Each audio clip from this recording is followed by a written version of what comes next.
Hey friends, it's Prezi. Welcome to the channel. Today we are going to be talking about dungeons and how to make running dungeons a lot more interesting in D&D 5e. And if you're like me and you've been playing D&D for a very long time, dungeons can kind of feel similar. But hopefully by the end of this video, you're going to have some methods and ideas about how to make your game more interesting and more fun for your players. So let's get started. The first method is what I call the side quest method. And long story short, you basically create a side quest inside of the dungeon.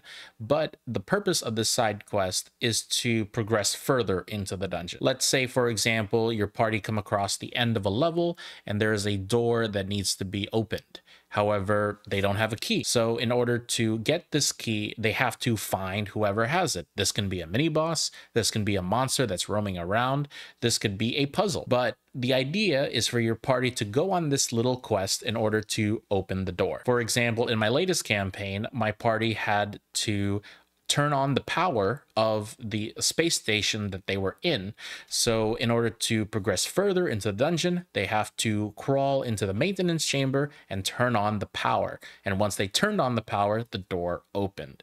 And long story long, they had like a boss fight. They had not a boss fight, but a mini boss fight. They had a few minions that they had to fight and discover along the way through. And to me, this made the dungeon a lot more interesting because there is more to this dungeon than just your main plot. The next method, we have what I call the revisit method, and this is kind of the opposite of the side quest, and it's not something that is required in order to finish the dungeon. Somewhere in the beginning of the dungeon, maybe it's even in the first room, there is a door or a chest or a closet or something that needs to be opened, and it can't be opened. It can't be lockpicked, it can't be forced open, and your players have no idea what's in it, except that it's something good that they can probably use for their quests. However, further on, the party find little fragments of a key or some sort of medallion, and if they are able to combine everything, and then they'll be able to open the door and get that treasure. Similar to the first method, these pieces can be found in mini bosses, in minions. Maybe the pieces are left behind from the old inhabitants of this dungeon. Whatever it is, the goal is to have your party reinvestigate the rooms that they've already visited and try to find and think differently about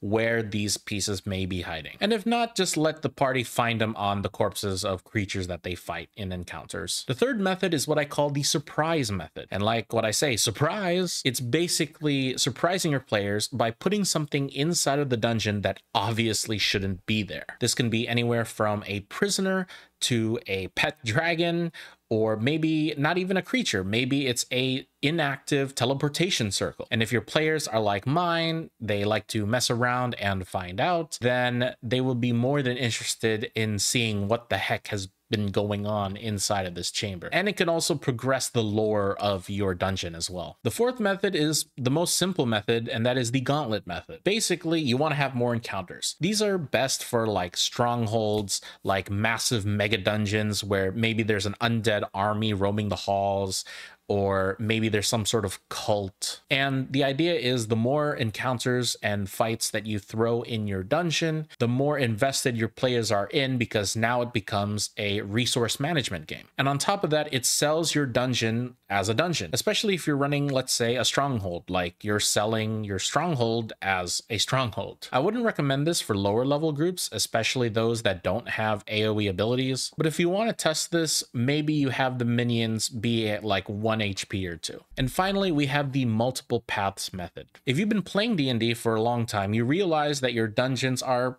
kind of like flowcharts.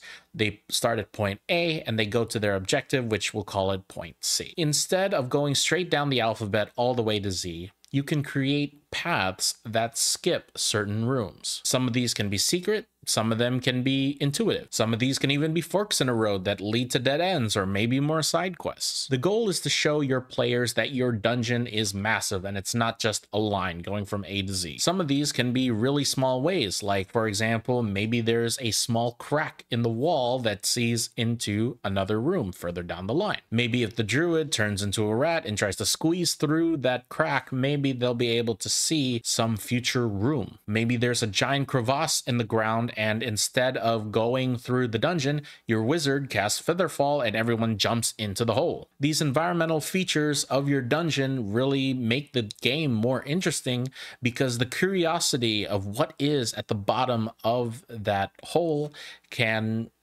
interest your players, and it can either go really, really well or really, really poorly. If you're looking for more DM tips to run better D&D games, be sure to click on this video right over here, and I hope to see you next time.